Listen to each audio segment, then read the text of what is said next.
important. Right. Insurance is huge. It's enormous. So a friend of mine, his wife, they reside in the Hudson Valley area, and she's stage 4, and she was supposed to leave the hospital, and she couldn't leave because she needed to have this chemo treatment before she left. The doctors wanted her to have this treatment. So they're waiting and waiting to have her get the infusion, and the husband asked, what's the holdup? Why are you waiting? Well, we don't have any more of the chemo. We're waiting for the chemo. We're all out. Okay, first of all, you're all out of chemo? Like, seriously? That's number one issue. Number two, they couldn't get it in time because it was coming from our area, Buffalo area, and we had that huge snowstorm last week. So it was trapped. So this poor woman is sitting in the hospital, can't get her chemo, her life-saving chemo, because it's trapped and because the hospital's out of it. So I asked on Facebook, has anyone gone to the doctor and has your medication been out? And I was blown away by how many people told me they've gone to the doctor, gone into the pharmacy, and their tamoxifan's been out, their pain meds have been out, their Afinitor's been out. I mean, I'm blown away by it. Blown away. But they're probably, my guess is that they're not stocking things because they're so damn expensive. So they're probably doing things on demand. That was my initial. My second comment to it was this. Oh, someone's on their way, but their computer. Okay. My second thought was all of the people that are on tamoxifen. That's got to play into it. Everyone that's taking it, it's like they're losing it in the drugstore because everyone's on it. Do you know what I mean? Yeah, probably. Okay, hold on. Someone needs help.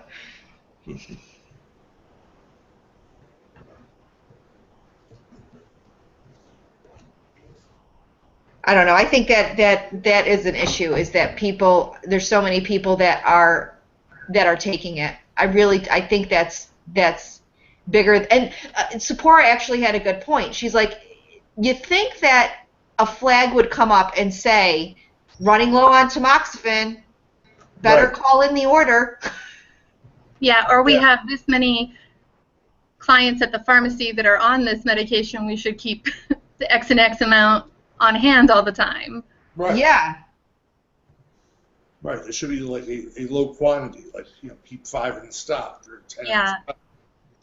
Right. I don't know, like that. I don't take tamoxifen, so I don't. I guess it's a little different. But if I took it, I know that people. I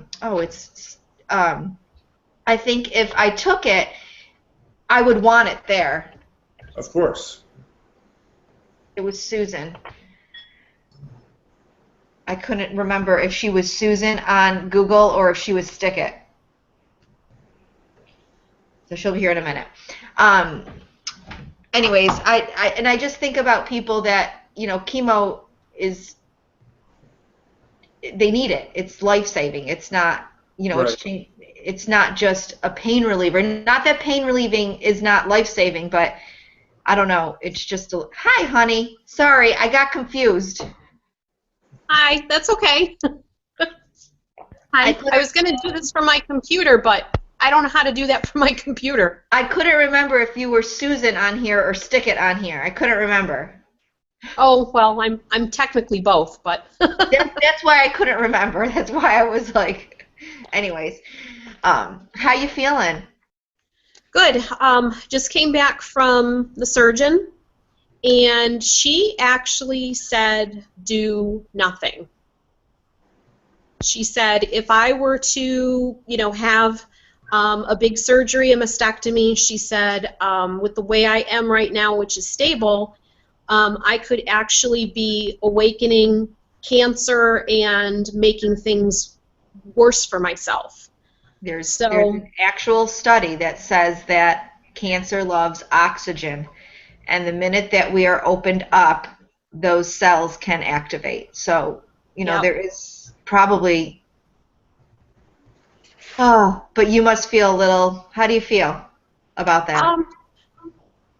I don't know. I mean, I'm glad because I really wasn't looking forward to a huge surgery, and because I have this clot thing hanging over my head, that always worries me. But it still feels weird that I know I've got it there. She said I could do a lumpectomy if I wanted to, but if I don't have to do anything at all, I don't think I'm even going to do that. I mean, why bother poking the bear? Yeah, and actually, it goes. Melissa and I are both doubles here, but Bob's a uni, so that goes back to the old why fix something that's not broken. So why would Bob have gotten a double if the other side didn't have anything going on? Right. Yeah. So, and then Monday I have to see this endocrine surgeon to see if I have to have, operation on my parathyroid. So, at least there's one thing I don't have to think about at this point. Yeah, it's such a weird, wicked game that we play, isn't it? Because part of you wants to be like, woohoo, and the other half's like, oh, no, woohoo, no, oh, hold on. I know. I had just gotten my brain wrapped around the fact that I was, okay, I'm going to do this, and, then I won't have to think about it, and it's just the bones I got to concentrate on, but now I'm like, I have to take a pill now. And, you're given a choice, and that's something that we've been talking about a little bit. I've been talking to a couple different groups with people about this. I have a girlfriend who was given a choice. Do you want to do 6 rounds of radiation or 6 weeks or 8 weeks? Which do you want? And she was like, what do you mean, which do I want? You tell me, you're the radiologist. Yeah, right. Like, we're given these choices to make these big life-altering decisions. They're really hard to make a choice with, because even if you ask, the masses and ask everyone out in the world, what did you choose? It's just their choice. It can't really apply, because the 4 of us sitting here, we all had such different cancers, and we all had different hormone receptors, and everything was, it's all so different. So you can't compare it. You can't. Right. You can take what people did and, say, okay, well, that worked for her because of X, Y, and Z, and apply it to yourself, but you can't compare it. But at the same time, you need their experiences to make your own choices. So it's that balancing act that is very difficult, very difficult. I always turn it around on the doctor, and I said to Dr. Skinner, I said, okay, I heard what you had to say. I said, now, I'm your daughter. What are you going to tell me? Oh, great, yeah. Good. Because I want to know what they're going to tell their family members. That's what I want to know, really, the nitty gritty. What do you really, really think? And what did they say? And she said, I'd say no. She said, and surgery's my business. She says, I'd be more than happy to take you down to surgery. She's like, but I honestly, she said, I don't see where it's going to benefit your quality of life. And I said, okay, sold. Right. So now you just go from here. Kate, do you know Kate Crawford, Chronicles of Cancer? Uh-huh. She had a very similar situation, because she was supposed to have the mastectomy, and then they told her no. Right, and I ended up sending her, because there's a clinical study right now on whether or not, a mastectomy would benefit quality of life, and you're randomized. And so a computer tells you what you do. And I sent her all that paperwork, and I said, here you go. Yeah. So, and like her, I think very similar, the two of you wrap your head around, all right, I'm going to have this mastectomy, I'm going to do it, and then not going to do it now. I think there's that level of... Stage 4 people, everything is backwards. You do the radiation, you do the chemo, and then you think about surgery, where everybody else, it's surgery and then everything else. Yeah, because you can't jump in. And then people, Sue, that's a really, really good point. I think that people do not really understand about stage 4 is they think, why didn't they come in there and why didn't they just remove it all? Well, you can't. You really have to do the shrinkage first. You have to get that tumor and that cancer down to as small as possible before you can even think about doing anything else, and see if the treatment works, because if you go in there and you start opening up, I do believe that opening up is problematic. I really, really do. I mean, had I not had a probable benign spot on the other side, I might not have done both sides. Right. So I don't know. You know, but in the same respect, I have a girlfriend she's almost 8 years out now, and she had one side done and went through the 6 rounds of chemo. 6 months out, she was going in for a checkup, and they found a spot on her other side. And she literally was like, take it off. There was nothing. It was benign. But just the idea of it being something was enough to have it taken off. Get it rid of it. Yeah. Say it again, Melissa. I didn't hear you. That happened to me, the same thing that happened to you. I mean, right before surgery, as I was going through some of the steps, I had an MRI that revealed one little spot on the left side that it didn't come back after a biopsy as cancer, but it was not normal. It was abnormal. And you got the unremarkable cells. Yeah. I love that term. Unremarkable. Like, who made that term up? Some scientist that didn't know what the hell it was. Yeah. So call it unremarkable. Then they won't know.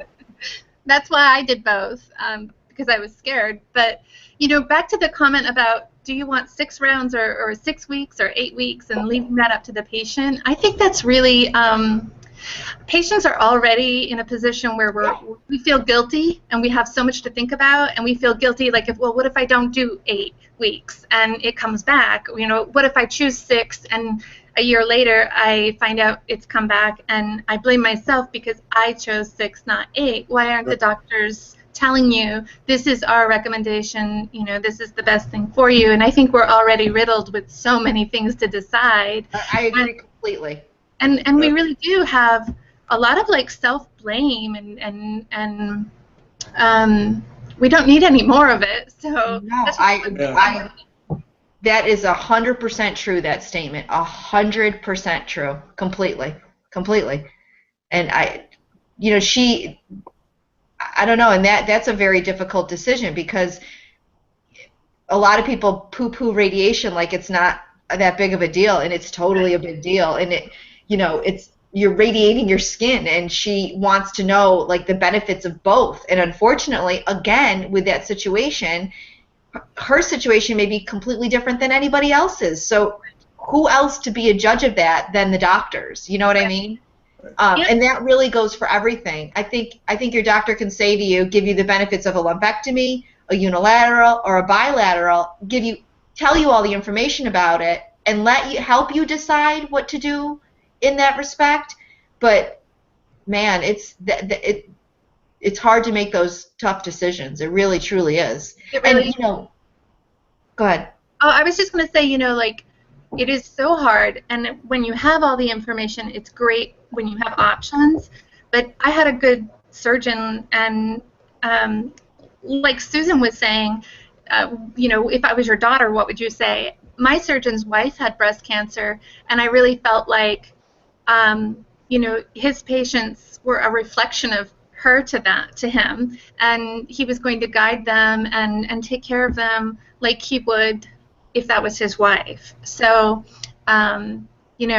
that's one point. But my breast surgeon, her husband, she didn't have breast cancer, but her husband, it runs rampant in their family, and they're all BRCA positive. The whole family is. And Melissa, you and I had spoken about this, but I had found a lump about 4 months after my surgery. And I called her office, and I was like, I found a lump. And they're like, you found a what? And and you guys, I know everyone's different, but that lump is so different than a dense breast lump. That lump. I knew it was something that wasn't supposed to be there. And she went away. And she said, come right in. So I went right in the office, and this is my example of a really good doctor, and exactly what we're talking about with decisions. She goes, all right, we need to do something, because that shouldn't be there. We can do one of 3 things. I can take it out in the office. I can send you to your plastic surgeon. He can do a nice, neat job and make it look good. Or I can try to biopsy it, not knowing what it is, and risk the fact that if it's cancer, and I hit it the wrong way, we're in trouble. And I said to her, what do you want to do? what would you do if this was you? She goes, I want to reach in that cupboard and I want to get a scalpel and I want to pull it out right in the office. And I said, well, then that's what we're doing. And she literally took one of the paper scalpels and cut it right out in the office and sent it off. I mean, it was benign, but it was scarier almost than the original breast cancer because, and I think we're all sitting here and we all can relate to this. We know what goes on. So it's such a different perspective now, right? Right. So for us now, we know what the reality of breast cancer is.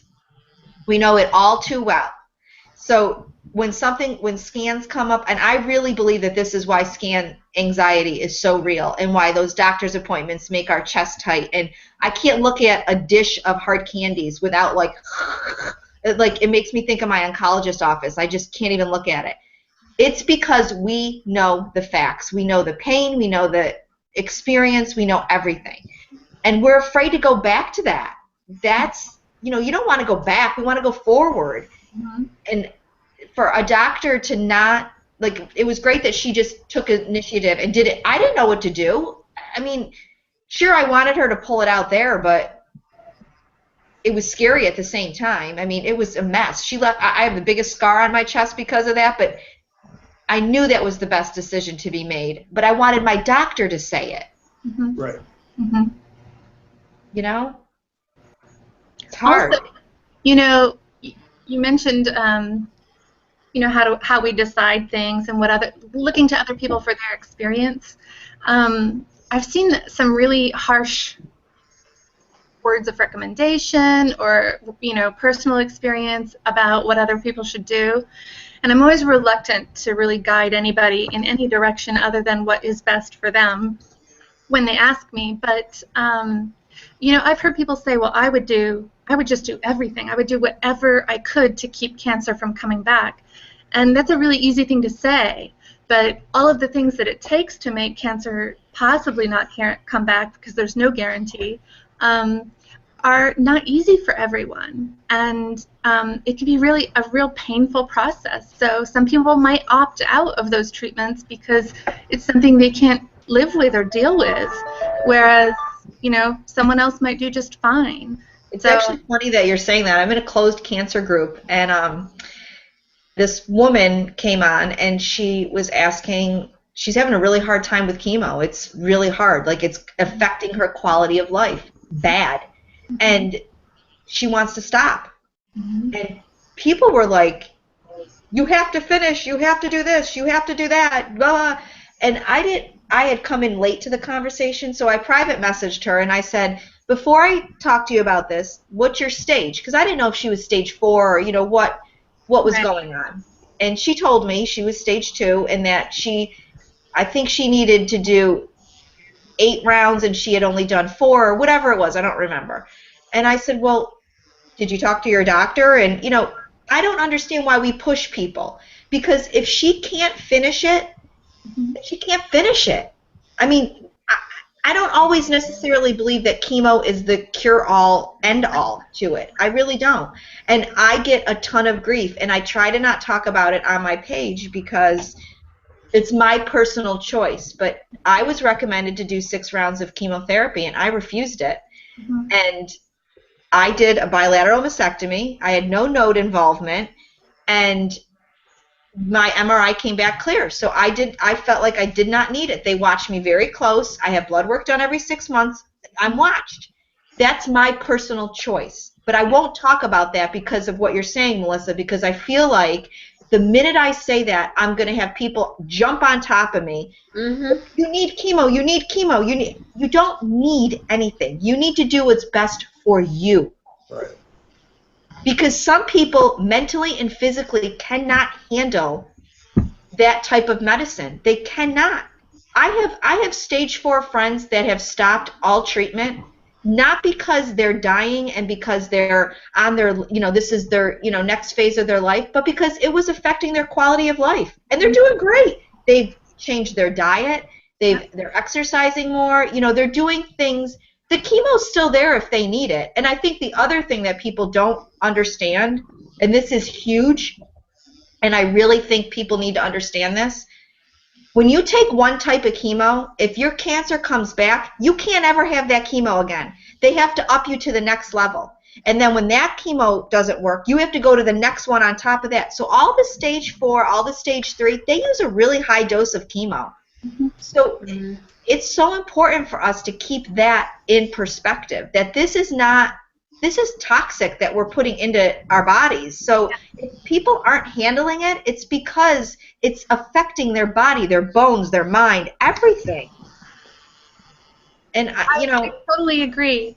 I think that there's a lot of misunderstandings and misconceptions out there about,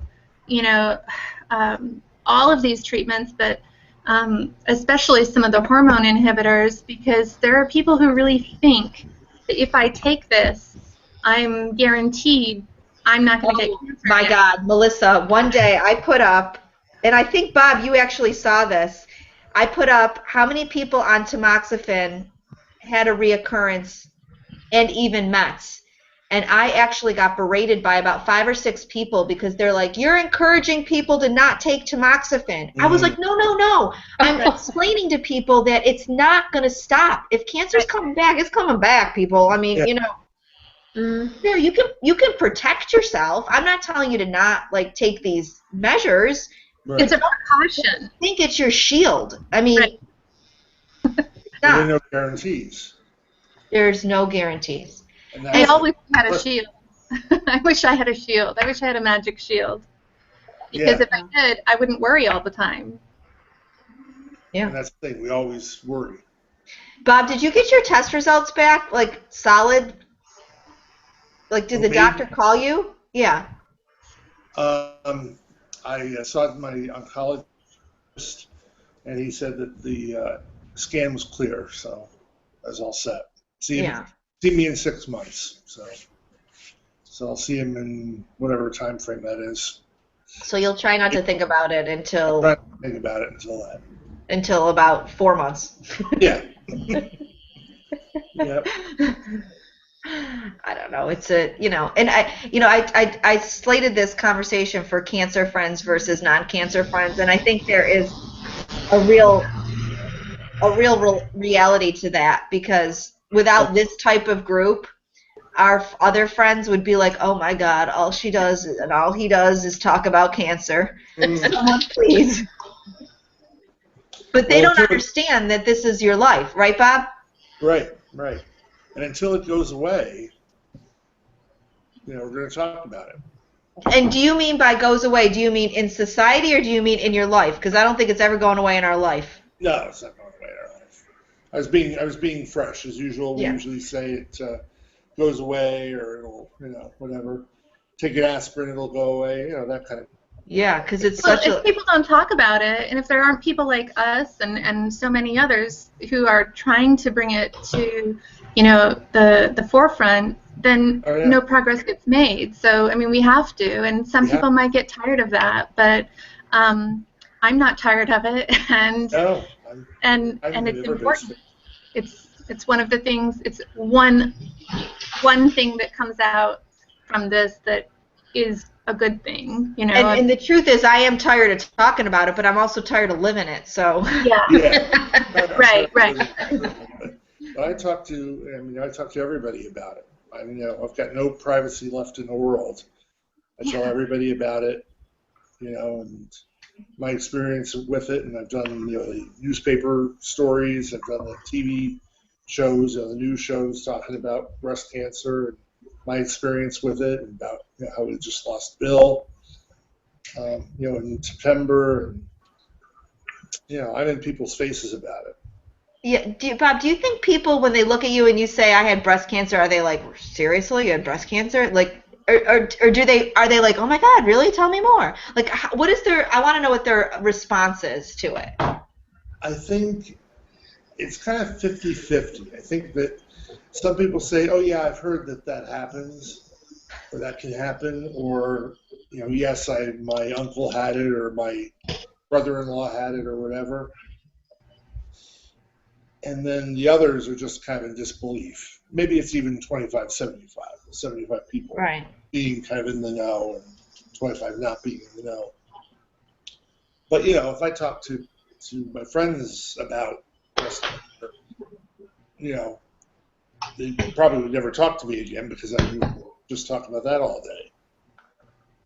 Well, I think for Melissa and I, we probably get the same comment. It's usually, "Oh my God, you're so young. Really? You had breast cancer?" Like they can't believe it. And Sue, I'm sure you get all the time, "You're stage 4, but you look so good." Yeah, and that's when I want to start punching people in the face. Up in the throat. What about spouses? Like, is anyone's spouse tired of hearing about it? Wait, I didn't hear what you said. Say it again.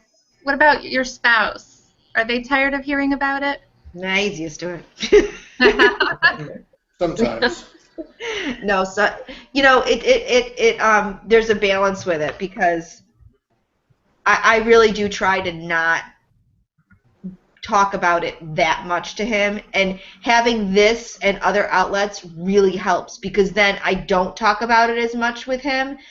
But the reality is, when a doctor's appointment or something comes up, you need to be able to talk. Do you know what I mean? Bella, stop it. But Sue, I think you and I had a conversation about this, didn't we? Was it you and I? I said Bella. Yes. Stop it. She's barking at people that are walking like a mile away. Oh. That's the beagle in her. Hang on. I think the hard part for my spouse is that some days I'm still achy, and I think he's like, "How can it still hurt?" Like, Bella? I don't think they get that part. My husband is, I think he tries all the time to be sensitive and compassionate, but there are times when I think, "Oh, I have this pain right here, and can you look at this, and I think I feel this spot," and I think he gets tired of that kind of a conversation. So I've really backed off on bringing those types of things to his attention because, I get it. I don't want it to be overwhelming, but at the same time, I think every day, I think about it on some level. But yeah, I think one day, a few weeks ago, he said, "You're starting to sound like a hypochondriac." I said, "Well, I'm not though. These things are real." And I'm sure all of you feel that way or have at some point. Yeah. Yeah. I don't find myself doing that nearly as much as I was before. I find myself now worrying about other people a little bit more than myself, which is good because I don't do that as much. I worry. I have a lot of scar issues, so that is mostly my issue right now because I can't. If there was a lump, it's hidden behind all the scarring, so I couldn't find it if I tried. Do you know what I mean? Yep. But I'm so sensitive in my chest that I can barely touch it without it really hurting because of all the blah blah blah. But yeah, he definitely gets, and I think there's also a level to them that is a little nervous because they saw us go through everything. So I think there is that element that they probably don't even want to admit. Yeah. And I can tell, especially for you, Bob. I see Tony. He is a very loving, and I'm sure seeing you go through all that was not easy. And then being by your side with, Bill, that reality is right there in his face. So yeah, I'm sure Wait, what'd you say? I said he doesn't talk about it either, which worries me. Yeah. So he doesn't talk about your diagnosis at all? He doesn't really talk about my diagnosis at all. He doesn't express his concerns about it, except where it comes from, the standpoint of diet. Right. He'll reinforce it. Well, I take care of you, don't I? And I'm been having a better diet, that kind of thing. But as a caregiver and a stress level side, he doesn't really talk about how it's affected him. And it definitely affected him. He can't deny that part. I would think so. I would think Yeah. so. Because he loves you, and it's clear that he loves you. So that unfortunately, cancer cancer affects everyone. Right. And he's got to let that out because, I'm sure it's buried down deep, and I'm sure why it's buried down deep is because he's got to be the strong one. You were stage 3. I mean, you were advanced, and Yep. and losing Bill. I mean, that's a major reality check, and you want the best for your loved one. And Mm-hmm. oh, Bob. Ay. It's okay. Yeah, that's what this is for, right? But we know that our spouses feel that same thing, and he loves you so much that I'm sure that he just wishes. And if he's anything like my husband, he wants to fix it. And I, you just described him a minute ago, and you said, I take care of you, don't I? You Right. said that he says that? Okay. So Yep. he's a fixer, and he can't fix cancer. You No. cannot fix cancer.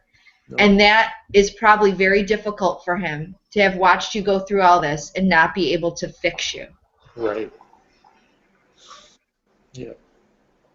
And he does take good care of me. He does so much for me, even to this day, of course, especially now with, bilateral knee surgery between July and November. He does do a lot. I feel guilty about it, but, Do I you haven't feel been- guilty about it?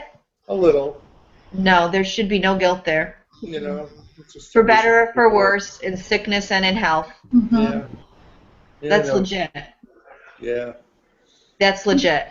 Bob, I asked my husband one time, when I got my diagnosis, if he was ever afraid of losing me, or did he have the thought, oh my gosh, cancer's a killer, there's a chance my wife could die. And his answer hurt my feelings at first, but I later realized how he was coping, and his answer was, no, I never thought that. And he said, I can't let myself go there, because if I go there, I'm not useful to you anymore. Right.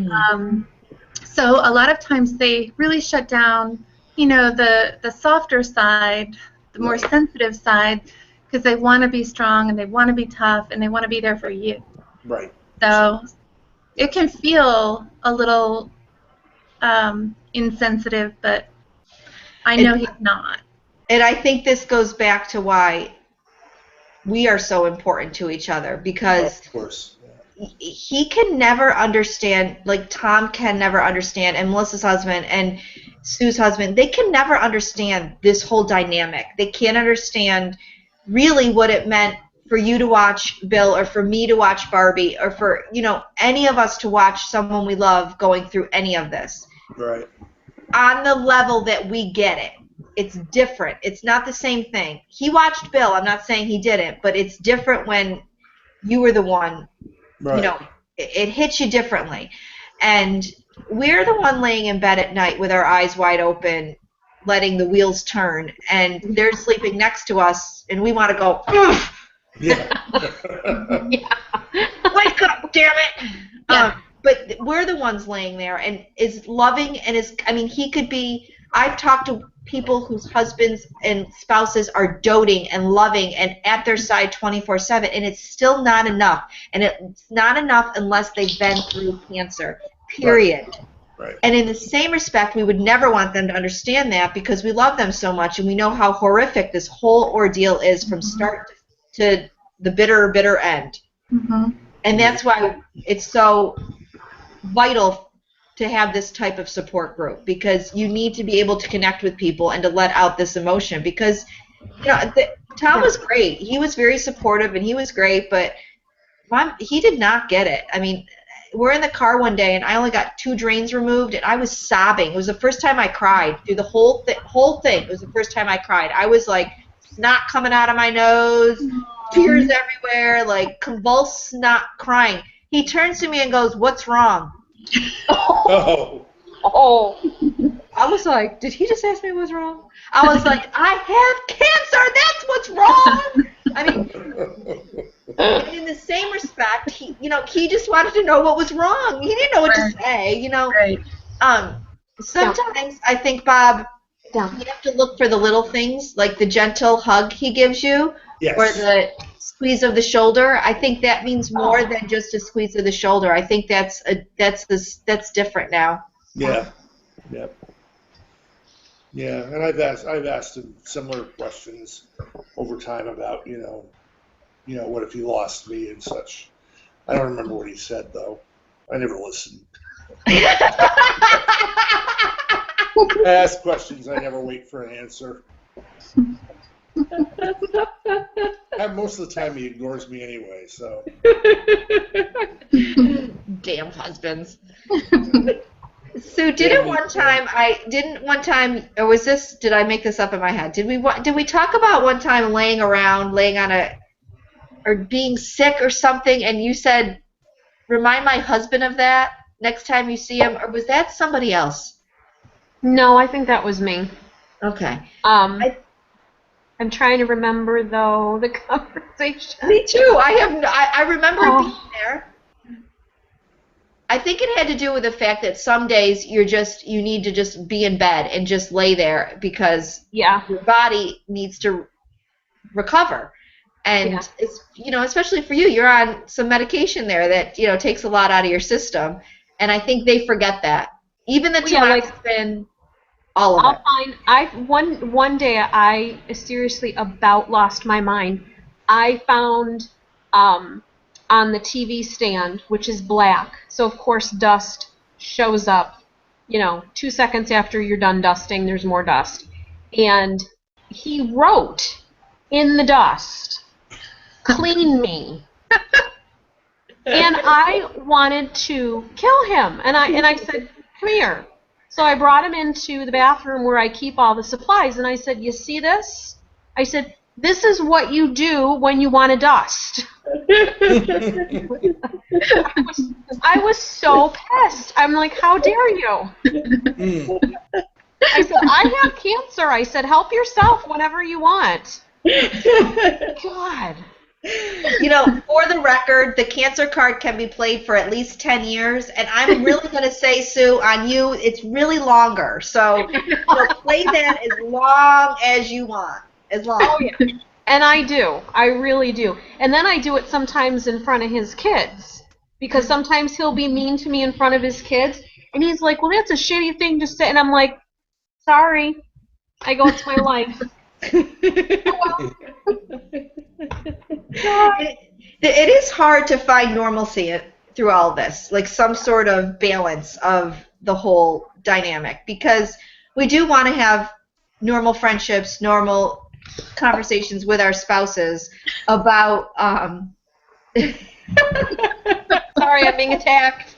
Clearly, about life in general, but you get a nagging pain in your side, or and it pops into your head again, and yes, it's hard to separate it and not say, "Oh God, right there, where those nodes came out, it's killing me, it's killing me." I think they also need to learn to just deal with it, that this is the new normal, and luckily, I think that they can. I think they can. Whether or not, we don't strangle them in the process is a whole other ball of wax, but Yeah.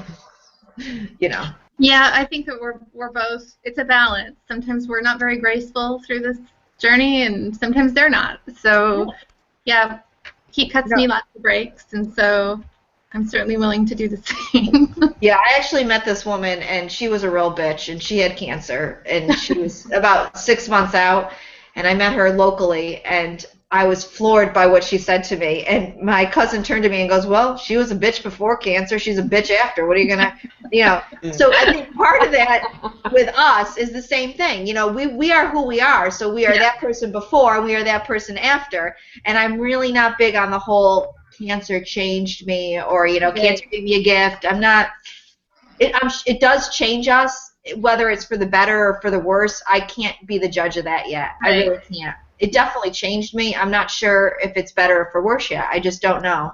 I'm still a work in progress, as they say. Yeah, we all are. You know?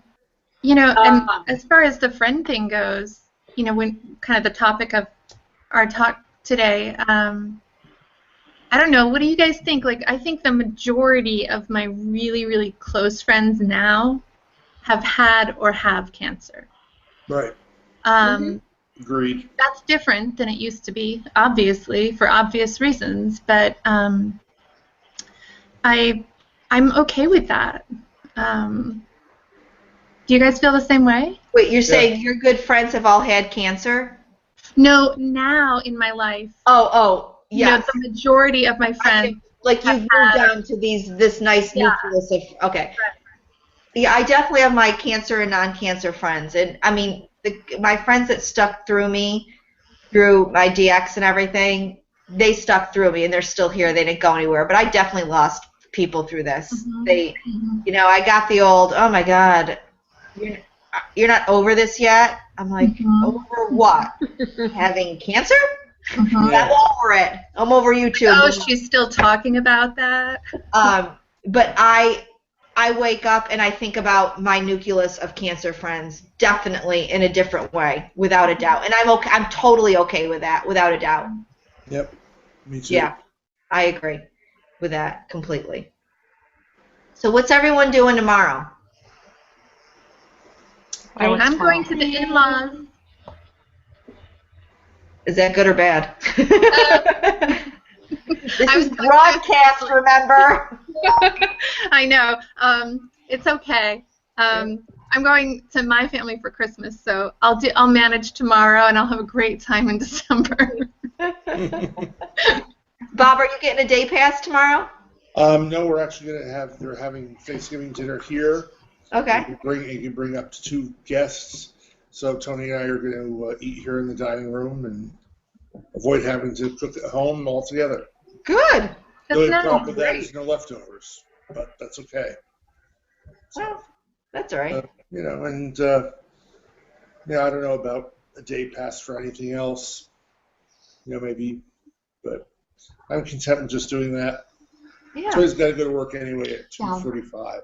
Oh, good. So that'll be good. That he doesn't have the stress of it and. Yep. Yeah. Normally with him working to make the the premium pay for the holiday, normally we get up really early, start the meal early, and have a Thanksgiving lunch before he leaves. That's a pain in the ass. So yeah, I bet it is. This will work out much better. Oh, good. Yeah, so that'll be good. And how about you, Miss Sue?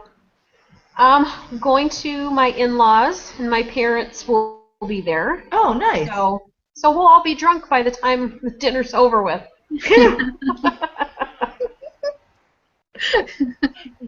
You are so funny. We'll all be drunk. Well, I will be, so whatever. Well, I will be. Now, Sue, alcohol causes cancer. Yeah, well, breathing causes cancer. So does sugar. Causes cancer. So does... And cell phones. Cell phones. This is true. I think this dog biting me causes cancer. Stop it. This is true. Actually, someone just sent me a message about telling me my Keurig is going to cause me cancer. Oh, my God. Oh, have you heard the latest? I just saw that, too, about the plastic. I was like, I use my Keurig for hot water. Leave me alone. Okay? I use mine all day to cry. I'm screwed. I like coffee out of a coffee pot. I'm not eating and having it out of my Keurig. And then they were like freaked out. They were like, how many times do you use your Keurig a day? I'm like, a lot. So the water's constantly circulating. Don't worry. It's all good. But you know what's kind of humorous to me about that whole Keurig thing? People are losing their minds about it. Yet think about all the other crap that they're putting into their system and everything else that's in our environment. Is anyone losing their marbles over that? No.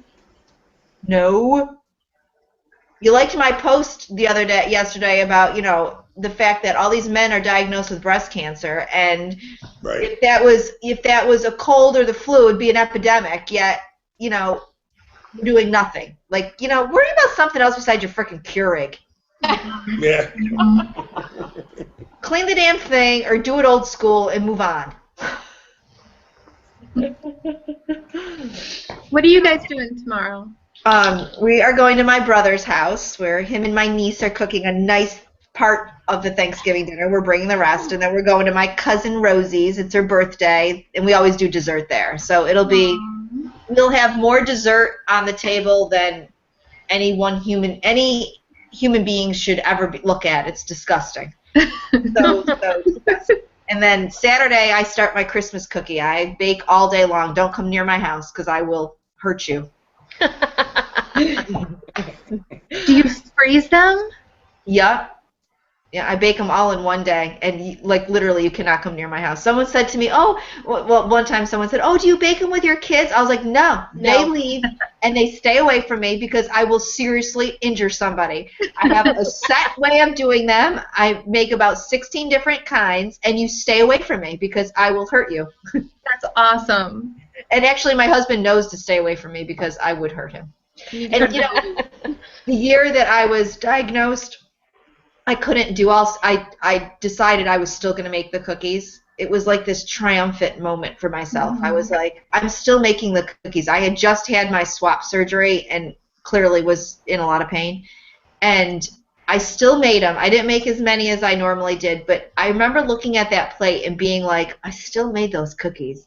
It was like my major, right there, cancer, Yes, right. And I think, through the holidays, we should all find that moment that we just look at cancer and just say, look what I'm still doing. I think it's really important to kind of take that away from it all. Especially, Bob, look at what you just have been through, this whole knee surgery. Mm-hmm. And I know that they're not saying it's because of cancer, but I'm sure that tamoxifen and, everything you've been through definitely played a part, not just on the knee itself, but the recovery aspect of it. Mm-hmm. Yeah, So- that's what I'm wondering is how come this knee isn't, healing the way it should. Yeah. So I think that we need to find those moments because the holidays are rough, man. They're tough, and we need to find those moments where we laugh in cancer's face and just be like, I am triumphant. You cannot, it seems ridiculous, but there was something about that Christmas cookie tray that year that I just, they were so happy to me. Yeah. Good. So. You should do a post about that, Anne Marie. In December, invite people to share stuff like that. Mm-hmm. Yeah. That's good. Yeah. I call it one small victory. Yeah. I've done it before. Give yourself one small victory. And sometimes that small victory is walking to the mailbox to get the mail, even though you didn't feel like getting out of bed that day. And, Yep. Right. Yeah. I think that's screw you, cancer. I still got out of bed. Mm-hmm. Right. And, for you, Sue, it's going to be screw you, cancer. I still got drunk today. Yeah. That's right. It really is. I think, little victories like that are big. They're big stuff. And they're something that I think we forget about. Yeah. Well, like last year, I got diagnosed last year in August, and I had 15 people over for Christmas Eve. And my mom was like, "Oh, no, you shouldn't do that, and we'll do it here." And I said, "No, we're going to do it just like we planned. We're going to do it." And did I cry at the end of the evening after everybody left? Sure, but at least I got through the night and I did it. But there was something that made that Christmas different, right? Because you still did it. Yeah. Yep. Yeah, I served Christmas Eve dinner last year to 25 people with drains hanging out. 4 drains. It was disgusting. My son Ben kept going, hide them. I think people can see them. I'm like, nobody can see them. Who cares? But nobody in my family can cook, so I had to cook it. So. Oh, jeez. But yeah, there's something more profound about it when you allow yourself to really look back and say, I did it in spite of. Mm-hmm. Right. So find And yourself. What's that thing on your neck? It's a fish belly. Everyone should have a fish belly. Did somebody make it for you? Well, it's my girlfriend's company, but we do sell them. It's a corn bag. I can't get rid of my headache, so heat on the back of my neck really helps. But I have had multiple corn bags. This is the only one that has ever lasted. Like I microwaved this before I started the chat. It's still hot. That was an hour ago. I want. Yeah, and her colors are fantastic. And I think they're on sale right now on Curediva. Are they on Curediva? Yeah, yeah. Oh, awesome. The colors are beautiful, but because do you guys, your node spot, does it bother you? Yep.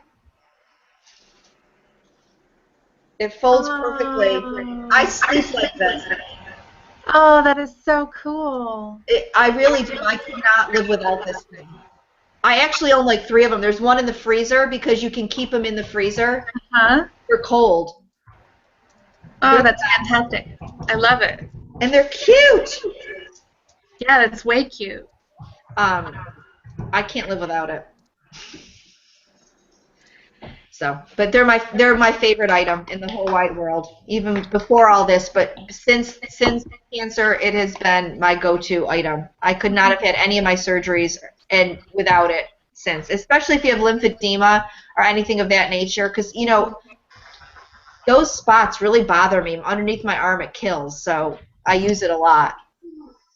I'm always making a kit. It's the only thing my microwave is ever used for. That's so cool because when I go visit my family in Maine, my aunt has one, and it's a corn bag, but it's pretty small actually, and I love the size of that. This is a large one. I do the one in the freezer is smaller, but I like this one if I can do that, and it stays there. But honest to God, I probably have like 4 other corn bags. This is the only one that stays the way it is, and I just like. It's sectioned here so that when you put it underneath your arm, it really comforts in there. She also, I helped her design this thing. It's called the pit pillow, and it stays underneath your arm. Like it has a strap and everything. My arm kills me at the end of the night, so I stick it under there with a strap, and I've gone to sleep like that. It's the best pillow ever. Oh, I have to check it out. Do you have lymphedema? I can't remember. Not me, no. But I had an experience right after my mastectomy where I ended up in the emergency room in the middle of the night with excruciating, unbearable pain all down my arm, the arm that had the lymph nodes removed.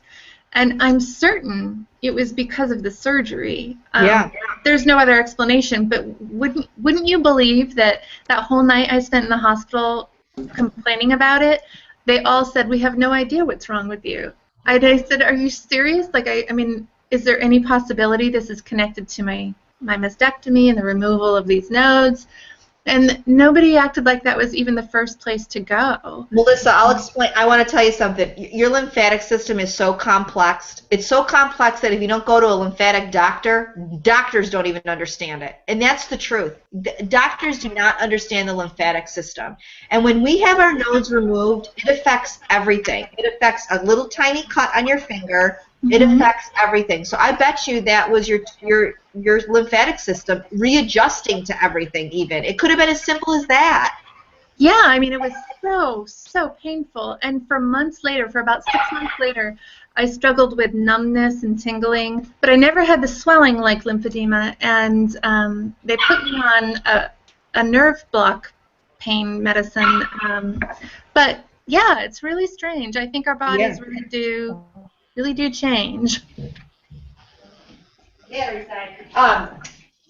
they don't know. I swear they don't know. But our bodies definitely change, and your lymphatic system is no joke. It definitely is something that I know. Bob, you had lymphedema, and then it went away, right? Right. It hasn't really come back. Nope, never came back. But you got to keep aware of that because it could come back. Yeah, you just never know. Even my glove.